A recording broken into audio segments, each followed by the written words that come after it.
بسم اللہ الرحمن الرحیم۔ رمضان المبارک کی راتوں میں سے ایک رات شب قدر کہلاتی ہے، جو بہت ہی برکت اور خیر کی رات ہے۔ کلام پاک میں اس کو 1000 مہینوں سے افضل بتایا ہے۔ 1000 مہینے کے 83 برس 4 ماہ ہوتے ہیں۔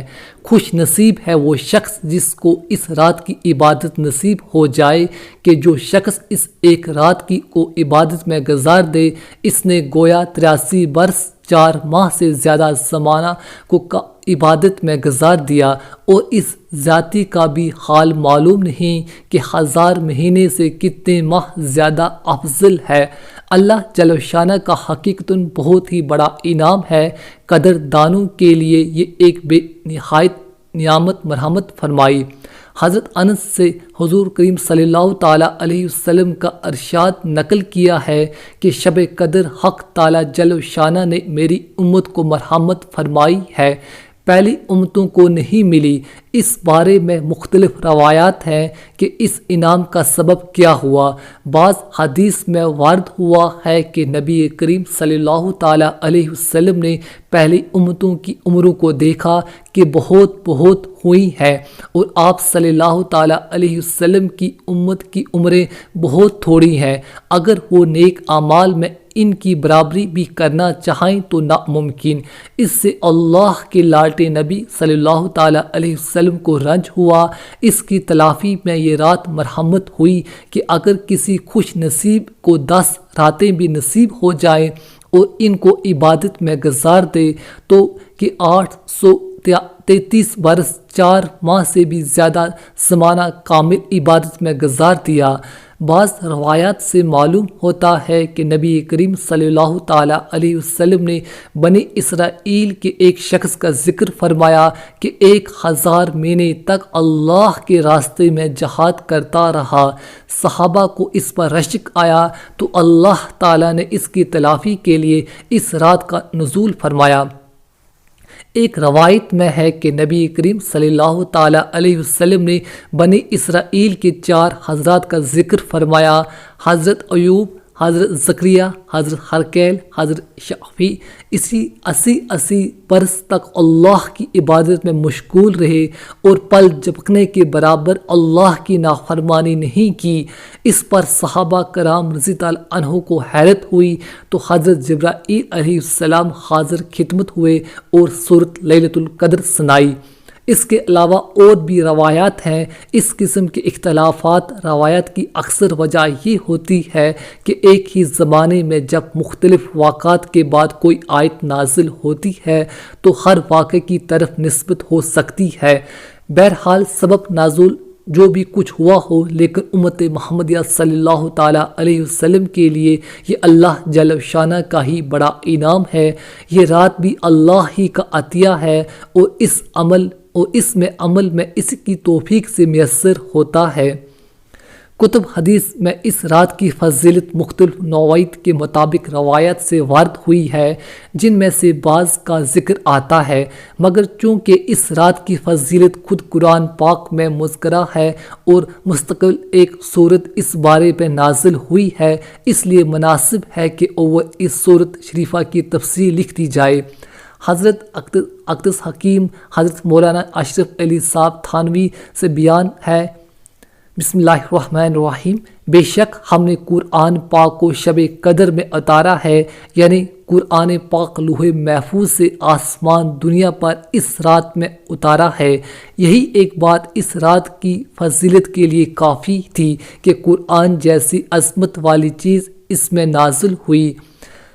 اگرچہ اور بھی بہت سے برکات و فضائل شامل ہوں گے، آگے ذاتی شوق سے برکات فضائل شامل ہوں گے، آگے ذاتی شوق کے لیے ارشاد فرماتے ہیں: آپ کو کچھ معلوم بھی ہے کہ شب قدر کیسی بڑی چیز ہے، یعنی اس رات کی بڑائی اور فضیلت کا آپ صلی اللہ تعالیٰ علیہ وسلم کو علم بھی ہے کہ کتنی خوبیاں اور کس قدر فضائل اس میں ہے۔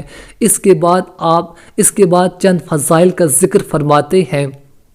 شب قدر 1000 مہینوں سے بہتر ہے، یعنی 1000 مہینے تک عبادت کرنے کا جس قدر ثواب ہے، اس سے زیادہ شب قدر میں عبادت کرنے کا ثواب ہے۔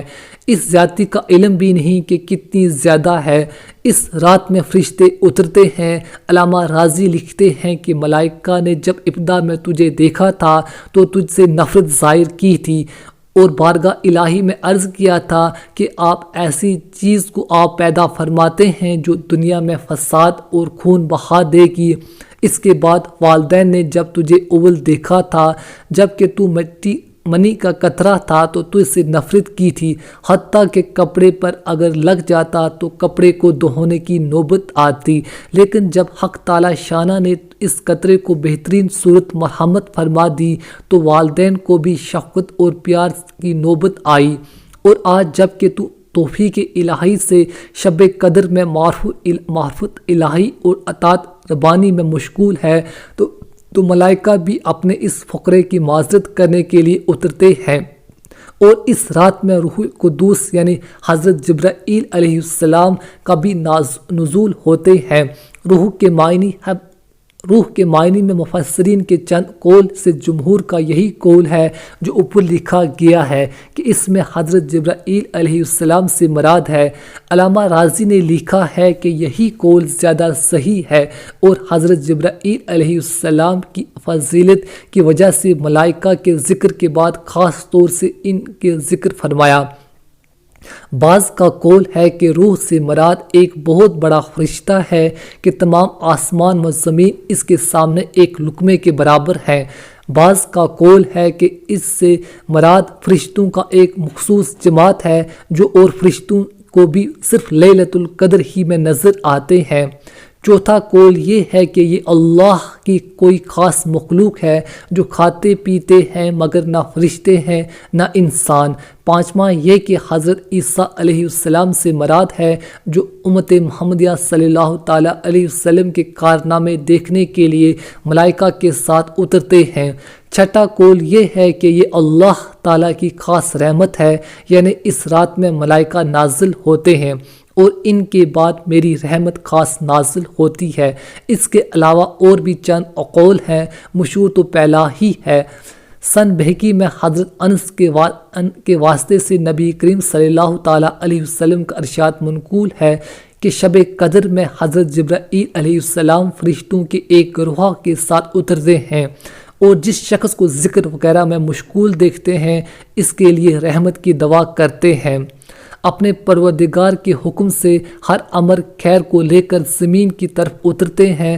بظاہر حق میں لکھا ہے کہ اسی رات میں ملائکہ کی پیدائش ہوئی اور اسی رات میں آدم کا مادہ جمع ہونا شروع ہوا، اسی رات جنت میں درخت لگائے گئے اور دعا وغیرہ کا قبول ہونا بکثرت روایت میں وارد ہے۔ در منشور کی ایک روایت میں ہے کہ اسی رات میں حضرت عیسیٰ علیہ السلام آسمان پر اٹھائے گئے اور اسی رات میں بنی اسرائیل کی توبہ قبول ہوئی، اور رات سراپا اسلام ہے، یعنی تمام رات ملائکہ کی طرف سے مومنین پر سلام ہوتا رہتا ہے۔ ایک فوج آتی ہے اور دوسری جاتی ہے، جیسا کہ بعض روایت سے اس کی تفسیر ہے، یا یہ مراد ہے کہ یہ رات سراپا سلامتی ہے، شر و فساد وغیرہ سے امن میں ہے۔ یہ رات ان ہی برکات کے ساتھ تمام رات طلوع فجر تک رہتی ہے۔ یہ نہیں کہ رات کے کسی خاص حصے میں یہ برکت ہو اور کسی میں نہ ہو، بلکہ صبح ہونے تک ان کا برکات کا ظہور رہتا ہے۔